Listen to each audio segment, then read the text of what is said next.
Uy, magandang hapon. Nandito si Pure Health, day off niya. Ngayon po ay linggo. Ayan, nasira po yung poso namin. Sumisingaw pag binobombahan. Pati water pump po, sira na din. Ayan, wala kaming tubig. Kailangan magawa yung poso. Isa sa kanila, poso o kaya yung water pump. Ayan, susubukan niya. Pero may tumawag na po dito. Nagagawa ng water pump. Ewan lang po kung makakarating. Ayan, binabaklas niya.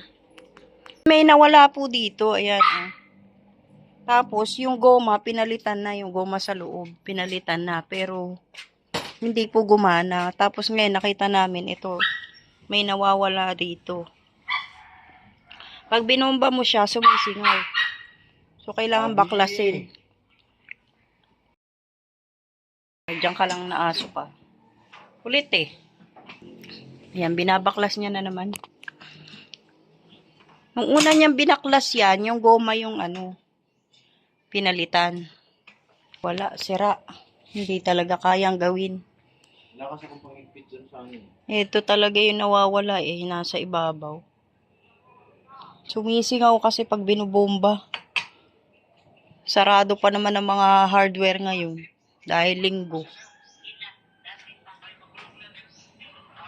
Ayan, dumating na po si Pure Health. Sinundo po yung yung tinawagan po nating gagawa ng water pump. Yung gagawa po ng water pump natin sa City Hardware po siya. Ano nangyari? Ginagawa ni Kuya. Oh, ito pala yung Ano yan? Sira na yung motor, kuya? Sira na yung motor? Kasi dito siya, tumutulo pag gano'n. Yun nga yun, yun nga nag-leak. Ay, dito pala, dito. Tapos papunta dito. Pag may singaw po ito, ma'am, kapag siya paghirap si motor, ma'am, ang ano na po niyan, singaw po ang piping, namula doon, singaw yung football. Ay, kaya pala. Tapos kulay lupa ba yun? Kulay brown yung tubig. Ay, sagad ng football nito. Sa baba? Sagad ng football. Pero siya, lumilinaw pagka nagamit na ng Hindi, nagamit. ma'am, kundi sagad po, yung lupa doon sa gilid. Ay, ganun. Sana maayos. Wala kaming tubig. Pati poso namin, sira. Kira pag walang tubig. Tanggalin mo muna yan, Pure. Ayun. Tinapos na? May pandugtog dyan. Yan, merong may hub dyan eh. Titignan niya muna. Wala kasi akong katalang ganda. Dapat bumili nila ako nun. Alin? Ayun o. Pang malaki ang pang Bumili ka kasi noon. Kailangan mo pala yun eh. Magagamit mo naman. Hala, yung pusa nandun oh. Ang hinap mga yan dyan. Tinatawag ko nga ayaw eh.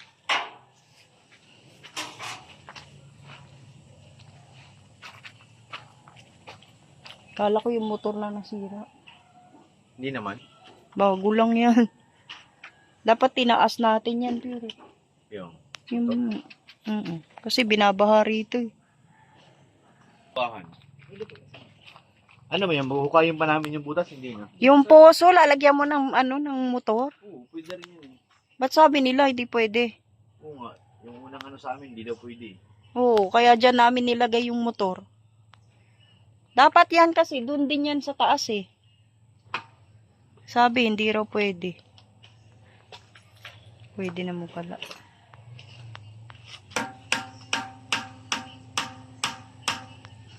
Sana maayos na. Tanggalin mo muna. Ano po ito, nakapix? Oo. Ilagyan nila ng Kayo nagkakabit din kayo ng ganyan, kuya? Yung kayo talaga yung nag-aano? Ako ko dun, ma'am, bestang. Oh.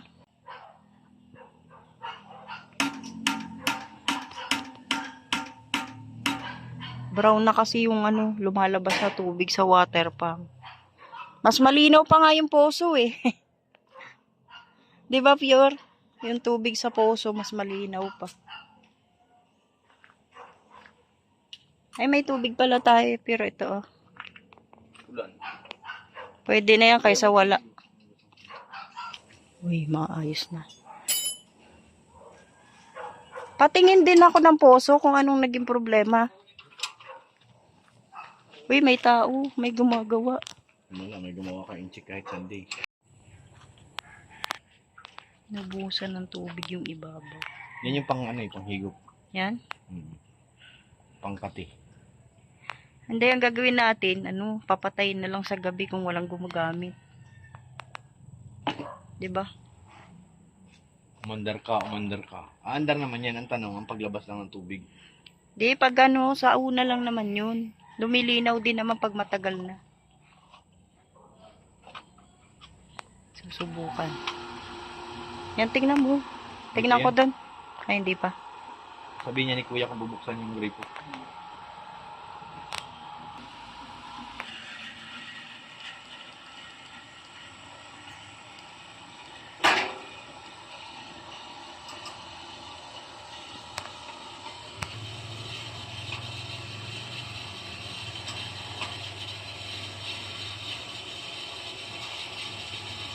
Na, binuksan mo na yung tubig.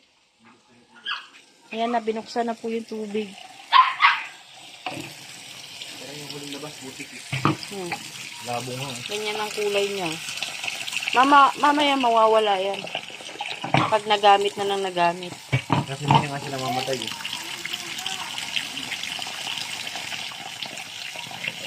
Dumi ng labas ng tubig. So, water pump yan. Medyo lumilinaw na ang labas ng tubig. Okay, anong nangyari ito? Mali. Ano yun? Pwede masuksukan yun sa ilalim ulit. Mas papalitan na mas maliit na. Pero kaya naman yung water pump. Siya nalabas yung ano. Ano yung sir, gasket? Napalitan ko na eh. Ano po? Ng gasket. Nakapalitan. Saan sabi mo nga iba? Yung pinakaano niya sir, yung cup niya doon sa ilalim. Oh, yun nga yun. Pinalitan ko. Pero may tubig ko po yan. Meron.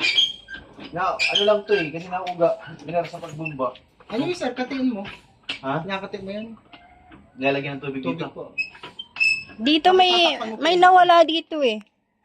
Hindi ito ano nung nakalagay. Hindi naman yan nakaka-apekto. Hindi naman po. Nakatian mo po. Dadamihan ng tubig. Opo. Tapos habang bilang bomba mo, tatakbo mo. Ay, dito ito. Dito lalagyan ito. Yung butas. Buhay mo. Mabuhay ko. Dito. Mas maganda nga ang tubig yan eh. Nasil malinaw.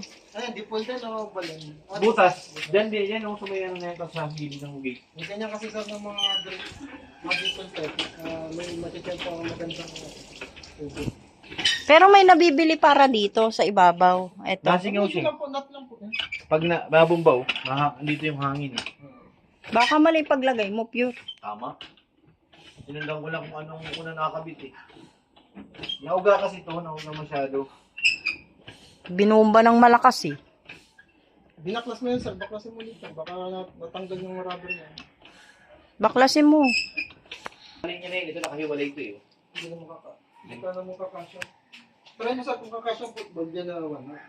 Oh, meron yan. Yan ako na yun. Ito na yung para sa water pump. Oo, sana. Ay, yung lubog mo yan, 1 knot na tubo. 1 half Kaso nga lang, ito kasi malaki ay, naman. uno lang pala. Dapat po, 1 and 1/4 ang nilagay mo dyan. Mas malaki.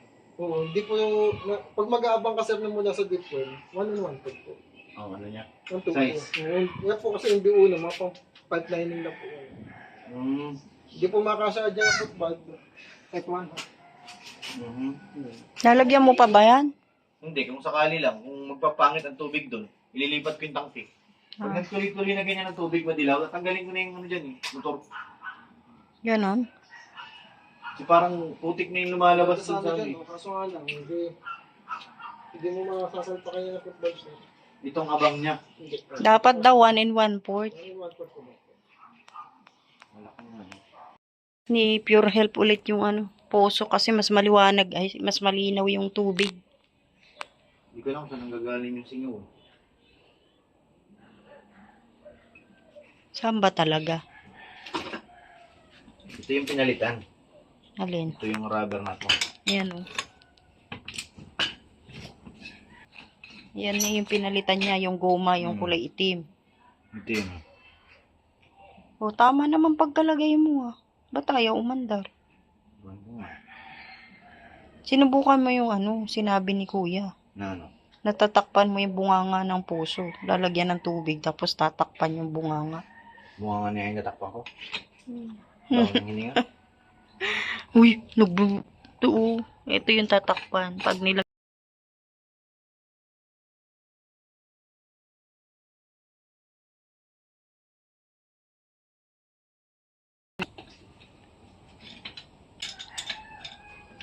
Gia! Napahid yung painted mo. Kabila naman na ba? Hindi na maibalik. Mahirap yung puso. Umikot doon. Tubig sa water pump. Kaya kailangan magawa ni Pure Health yung puso. Kasi mas malinaw yung tubig ng puso. Maayos yan. Sana magawa na.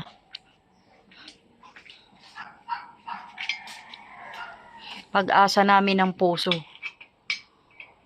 Pag-asa rin namin si Pure.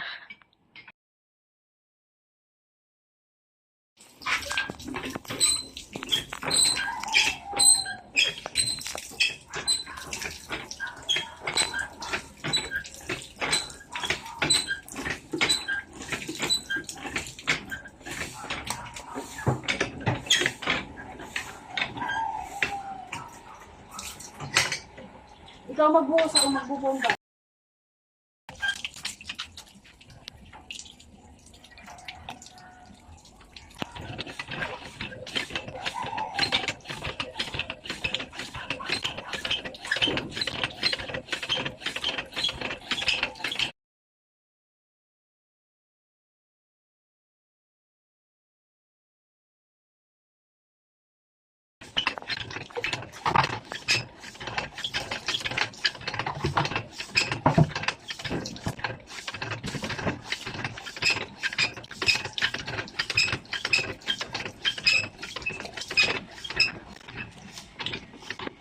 Tinising ako doon.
Ito lang pala, napihit. Karugtong pala yan dito.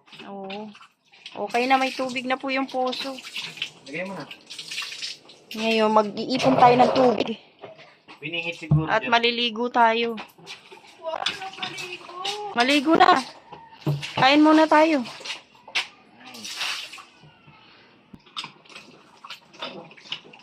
Dito pala siya sumingaw. Kaya pala wala nang hangin. Okay na. May puso na kami.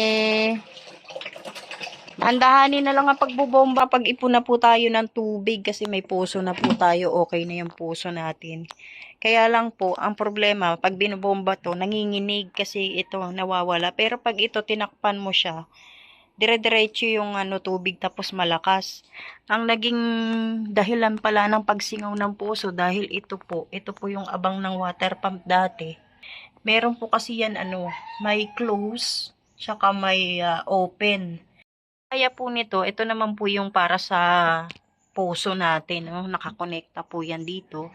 May close and open din yan. So, ito po ang arrow niya ay open, so naka-open po siya. Pag i-close po natin, magiging ganito po yung itsura. Ito po kasi para sa water pump noon. Ayan, naisara po yata ng anak ko. Kala niya ditong problema. So, kaya po sumisingaw, naisara po ito. Kaya sumisingaw po dito. Dito po ang singaw, ng puso natin. Kaya walang tubig na umaakyat. Ayun pala ang mangyayari kapag nakabukas to, tapos nakasara to, ang singaw ng puso ay dito. Dati naman, ito naman yung naisara natin, tapos ito naman nakabukas. Ang nangyari naman, kahit anong bomba naman natin dito sa puso, walang tubig na lalabas, mapapagod lang po tayo. So, kailangan po, pareho po silang open para po may tubig. At saka malinaw po yung tubig ng puso natin. Ayan o.